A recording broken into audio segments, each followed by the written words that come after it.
It's Yamina again, and I hope everyone is doing well. In today's video, I am going to finish off where my last video cut off. So 5 minutes I deleted, and I'm gonna just continue with the story and with my thoughts and experiences, and then continue on with the things that got dropped and fill in the rest. So anyway, so with the ending of the last video, the lady was basically hostile towards me, fighting with me about her car and protecting her car's safety instead of like worrying about almost backing up into me when she literally was still when I first got into the street. And I basically got between the cars because it's easier to see traffic when I was trying to jaywalk. So it was easier to see traffic, and that's the reason why I got between the cars. I had no idea there was someone in there until I realized she was trying to back up into me.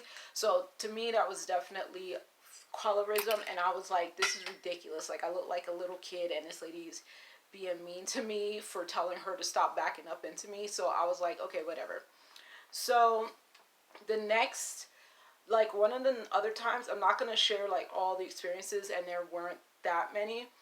But the next time I saw like something colorist out of in college during my college years, I was with one of my best friends from college in Houston, Texas, and I was like, I think I was on spring break with her, and I was meeting one of her coworkers or something, and her coworker was African American like me. We actually kind of favored each other in skin tone, and I was going natural my first year of college, and I had a head wrap on as well, because a lot of people in New York City were wearing head wraps, and so I was wearing a head wrap. I was going natural, but I didn't do a big chop. I was just letting the relaxer grow out, and I don't know how this conversation came up. So it was me and the other African American woman, and she was a little bit older than me at the time. I think she was like in her late 20s, early 30s, and I was in my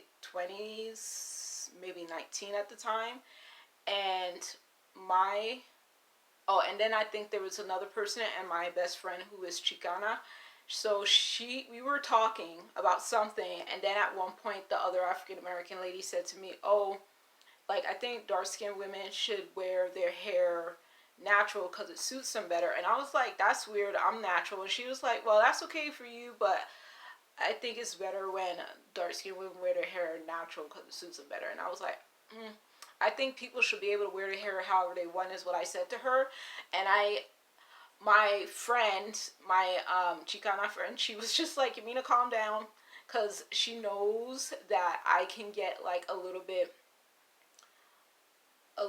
like argumentative back then when I wanted to make a point. But I kind of felt like she shouldn't have interfered with that conversation, because that wasn't something that she was familiar with. But basically, like, it shouldn't matter what someone's skin tone is. They should be able to wear their hair however they want without someone else saying anything about it. So I thought that was a little bit colorist without realizing that's what that was. But I went natural just to go natural, save myself some money, and I wasn't around people who, could do my hair. So anyway, that's that point. So because I live in a predominantly white area, also Latino, Hispanic area as well, like, I feel like in general I don't experience colorism the way I've experienced like racism here. So compared to New York City, I experienced what I thought was possibly racism once out of all the times that I could have experienced it. And being here, I feel like I experienced racism a little more. And I feel like the experiences of racism have been at the grocery store a few times, and also at like cultural events, like whether it's music, dancing, something like that. There's some kind of cultural event going on, I would experience like interacting, bumping into racist people, being weird, staring at me weird, that kind of thing. And the people at the grocery store, same kind of thing. I'm not even going to get into the grocery store people, because I was kind of surprised by one of the interactions. But I'll just share this really quick. So I love babies, and I cannot help talking to a baby in public. And so I think it was this summer, if not last summer, I think it was this summer, and it was at the beginning of the summer or something, maybe it was spring. I was at the grocery store, I was talking to this little baby, and I was just like, oh my goodness, blah, blah, blah, right? And dad was being kind of like standoffish, which was fine, because I don't really want to be cool with the dads, but he was being kind of standoffish.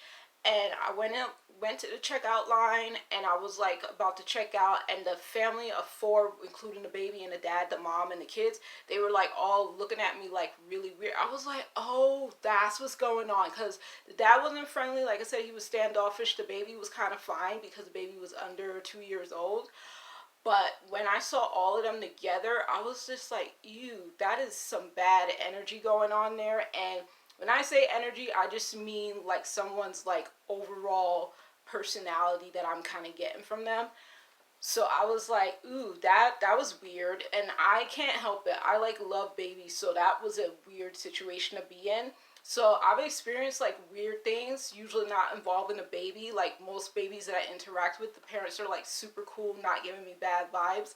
But that one was very, like, I knew it was like based on racism by the end of it. So anyway, I experienced more racism here, and not even that often compared to New York City, and definitely over colorism. And I feel like I see more colorism online, people making colorist talking points, people expressing colorist opinions, and not treating people nicely because they think that they're different than them. And that's not across the board, because like I said, I follow a few hundred YouTube channels, and most of the people I follow are women of African descent in one way or another. They're either biracial, they're mixed, they are African, African American, they are, I'm always forgetting one, Afro Latinas. Like I follow a few Afro Latinas and Caribbean women. So those are most of the women that I follow, but I of course follow other women as well, as I mentioned before. And most of the women, they're talking about beauty, they're talking about makeup, they're talking about stuff. They don't talk about relationships between people, romantic relationships, not all the time. So colorism doesn't come up. And like when I was researching colorism, I came across different channels who would talk about it, and I had to either stop listening to that content or get past that content and still find interest in some of the subjects that some of the people are sharing. So I had to decide like who was worth listening to, who wasn't worth listening to. And of course, everybody that I'm subscribed to, I don't watch every single one of their videos, which is the same with me. Like everyone subscribed to me is not going to watch every single one of my videos. Anyway, so one incident I would say that I felt like was kind of colorist, but I don't want to call this person colorist because I don't assume anyone's colorist, and I don't assume anyone's racist. I assume we can say things that are sounding messed up, but I don't want to just put a label on someone. I just watch and listen to what they do, and if I don't like it enough, I will either say something or I will stop interacting with their content or whatever. So with this particular lady, I'm still subscribed to her channel. I watch a lot of her content, and so about in May of last year, she did a live. She was talking about unfriendly black women. It was a panel. It was Real Talk with Yanni. She had a host, and she was allowing people to do call-ins, which she doesn't do all the time. She was allowing people to do call-ins for her live because she wanted to get people's feedback from the community that watches her. So Real Talk with Yanni, well, when I look at her, I would have thought she would consider herself light-skinned, but she actually considers herself to be brown-skinned, and she's like pro-black. And I know that I'm light-skinned, and I'm not pro-black. Like, I just believe people should treat each other with respect, dignity, and love. So I'm not going to be fighting with someone about like who they date and how you identify yourself is whatever you want to do. So she identified as brown skin. I know that I'm light skin, and she was doing this. Like I said, she was doing this live. It was over 2.5 hours, and I decided I want to call in because I was enjoying listening to the women that were calling in and saying their experiences about how they interact with other black women out in the wild, out in public, whatever, how they feel about their interactions. And I was like, ooh, I want to talk because I don't live in a predominantly black area. I want to talk too. So I signed up to call in, and I was waiting in the wings, and I was like the second to last person to be in line to actually be picked up to talk.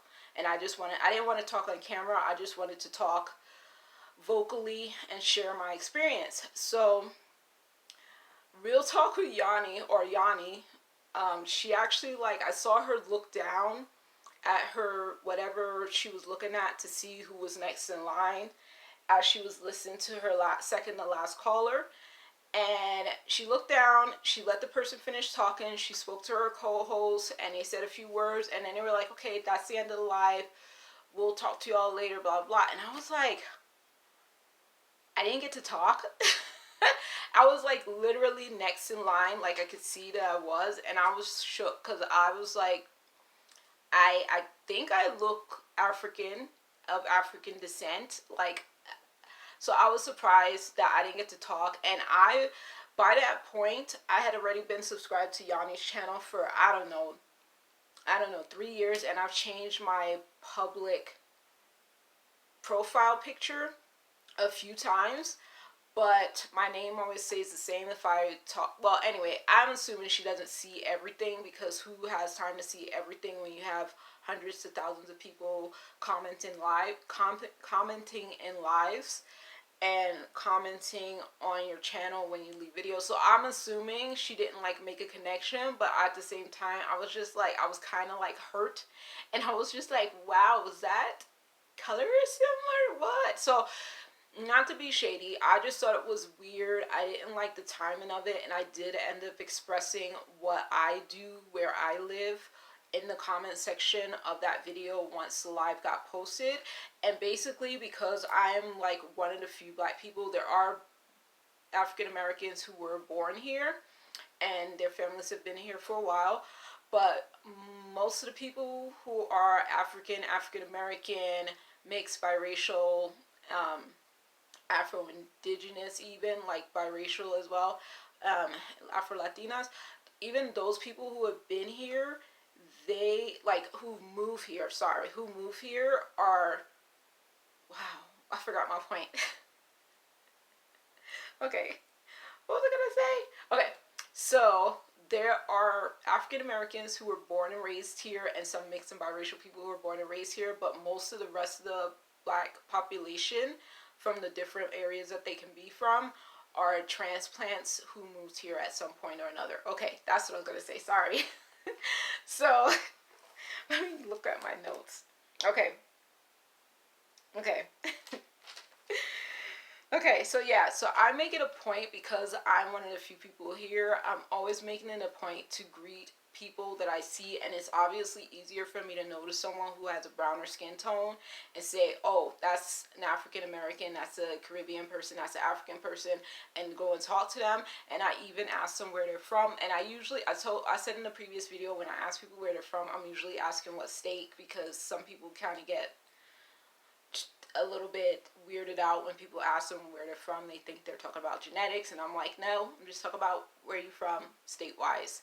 So yeah, I'm friendly because I'm extroverted, and I especially love greeting people who look like me, but I just do that because that's how I am. And I said in a previous video, I don't do it to the men anymore, because the only time I'll have a conversation with a African American guy or African guy is if I'm in a Lyft ride with them, like I'll talk to them. But other than that, I don't go out of my way to greet the men, but I always greet the women and the children. Like, it's my favorite thing.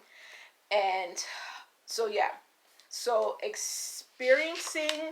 I'm gonna basically stop, because like I've experienced like things that were off-putting. I've experienced like people making colorist remarks, and they were like white Americans who made colorist remarks acting like I was like the darkest person they ever saw, and I was just like, I'm not the darkest person. Please don't forget there's people darker than me, and please don't say that to anybody else. Like, so I've experienced people saying kind of like dumb things, but in general, like colorism, I don't see that, and I definitely have seen more racism, and like I said, I don't see it often. I just notice it now when I notice it. And back when I was in college, when I would be confused about people's reactions, I was like, what is it? Is it that I'm asking a weird question? Am I being creepy? What is going on with these people, like being silent when I ask a question and they don't answer me? So I didn't know what it was. I sometimes thought I was being like too bubbly for them, and I was just like, I don't get it. So now that I'm older and I'm like able to observe people more, I can sometimes tell that people are being like funny in a racist way, or they're just being like introverted or whatever, and I just let it slide because I don't interact with racists, like I mentioned before. And like once I realize it, and I don't like try to push people out of their shell when they're introverted, unless like we're in a group that we're supposed to be interacting with each other. But I can be introverted too, so it's not always important for me to worry excuse me, it's not always important for me to like worry about bringing people out of their shell, because sometimes I like to be in my shell and just watch people and chill, like, so yeah, I don't worry about it. Okay, so moving on to the next thing. So sorry about that, okay. So I think my last point about this is, so I've been watching Eloho from I Am Eloho for a few years now, and she's younger than I am. um I can say I could say that she could be like my niece if she wanted to be. And I feel like over the years she has matured and made changes about her opinions about things. I don't know how she feels about colorism now. She's married with a baby now, and I feel like over the years she has matured and decided to change her opinion on things, even if she hasn't like made a full out video. This is my new thoughts on colorism. This is my new thoughts on interracial dating, whatever. Like, she hasn't come out and done that, and I don't expect that of her. But the videos that I keep seeing from her lately just feel like they're a new wave of her feelings about certain things. So back in the day, before her opinions were changing, there was a song by Danny Lay, who's Afro-Latina, I believe, and it was called Yellowbone. And she was like really not cool with the song, and I understand, because I like, there should be a song for light skinned women to have an anthem. Like, Brown Skin Girl is an anthem for brown skinned women, but it also included multiple women of different skin tones in the music video, if I remember correctly, and someone else also mentioned that. Beautiful song, one of my favorite songs by Beyonce. But that song was definitely an anthem for particularly noticeably more browner skinned women. And when the Yellowbone song came out, they were like, oh, this could be an anthem for light-skinned women. And some people were questioning why this should be a thing, because like, you shouldn't have an anthem. Is basically kind of colorist to want an anthem for light skin. And I was like, it's not colorist to want a song for light skinned people. But what I didn't like about the song, I did not like the song. I didn't like the beat. I didn't like the lyrics, because the song was basically being competitive and catty. And I was just like, that's not a song worth having an anthem. And at that point, even, I was feeling like it was strange for there to be a light skin anthem song. I thought it was very strange. And I won't think it's strange now, but it has to be good content. And I did not like the vibe of that song. It was very off-putting, in my opinion. Even, yeah, if the lyrics had been different, if the tone of the song had been different and not being so like basically competitive based, that's all I can say, because I'm always trying to think of a different word. If it hadn't been in that kind of vein, I would have been probably okay with the song. But I was not okay with it because of that. So Aloho shared her opinion, and she didn't like it. She didn't think it was necessary to have an anthem, if I remember correctly. And she probably still has a video up, so you can look it up if you want to get an idea of what she thinks about it. But also, another time, of Sydney Black, who's a beautiful dark-skinned woman who has naturally blue eyes. She was doing a video about colorism and basically saying that colorism doesn't exist. And I had decided, against my better judgment, to not watch her video, because I was like, colorism does exist. And that was back when I thought colorism only was light skins against dark skinned people. And I don't think that anymore, as you well know. So she, like I said, Sydney Black did that video. I didn't watch it when I should have. And because of all the backlash that she was getting from that video being up, because she was basically, if I understand correctly, saying that certain things are just a mindset and it's how you take it. And I'm probably oversimplifying it. Like, she deleted the video and other people did response videos to her video. Aloha was one of the people. And I think Aloha and some other people were just saying, like, she doesn't get the same experience because she has blue eyes. And I was like, that's probably true.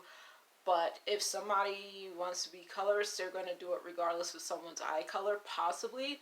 But I really wish I had listened to her video, because all the few years that I was searching up colorism, everything I said, like, everything I was hearing was always like a light-skinned person being colorist towards a dark-skinned person, a man being colorist towards a dark-skinned woman, the entertainment industry only boosting up light-skinned people over dark-skinned people, and it was always like the same theme going on. And I would have enjoyed seeing Sydney Black's take, which I should have, because I was subscribed to her channel.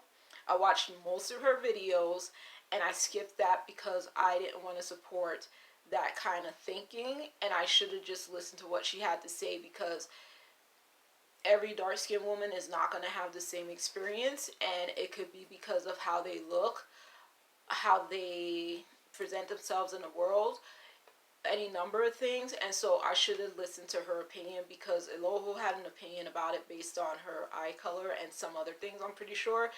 But I shouldn't have taken that. And I even said in a video, like, oh, I didn't watch her video because I didn't want to support that kind of thinking and something like that. But yeah, I've definitely changed my mind, because anyone could be colorist. But it takes somebody who really thinks outside of themselves to be willing to, like, be kind towards someone of any skin color and let their actions speak for themselves, and not, like, have preconceived notions about who they are based on their skin color. So that's the end of my video. I believe that's the end of my video. I may have forgotten points. I'm not going to do another video on this unless somebody wants me to, but I really don't have any more to say about it. Like, there goes my voice. Excuse me. I don't practice colorism. I don't practice racism. I avoid both people.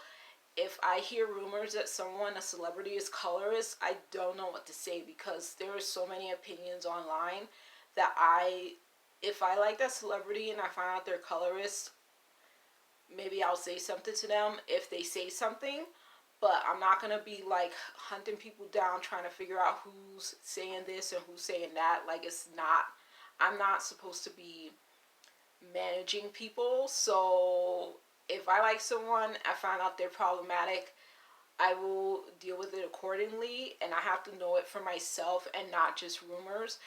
And I myself am not going to be showing any colorist tendencies towards anyone, because I don't have time for that. I think all skin tones are beautiful, especially dark skin tones, but light skin tones, pale skin tones, albinism, people with albinism are beautiful. Like, I don't have time to be saying somebody is better than someone else because of their skin tone.